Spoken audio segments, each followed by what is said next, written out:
Tyypillinen työpäivä on aika kiireinen, että meillä paljon valmistellaan aina niitä tulijoita ja sitten myös seurataan niitä varauksia.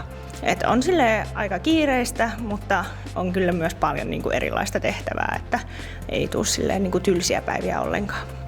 Me oon ollut täällä 1,5 vuotta, että aloitin aluksi kesätyöntekijänä just vastaanotossa ja sitten jäin vielä osa-aikaiseksi kouluohella tekemään ja siitä sitten aika nopeasti aloin tehdä myös vuoropäällikön vuoroja sijaisena ja sitten kun valmistuin koulusta, niin sitten mut palkattiin vuoropäälliköksi tänne.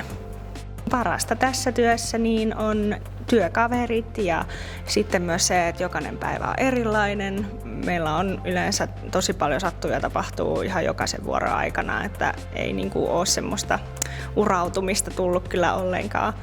Ja tuossa vastaanotossa niin ilmapiiri on tosi kiva, mutta on meillä koko talossa, että osastojen välilläkin on tosi kiva tehdä töitä kaikkien kanssa.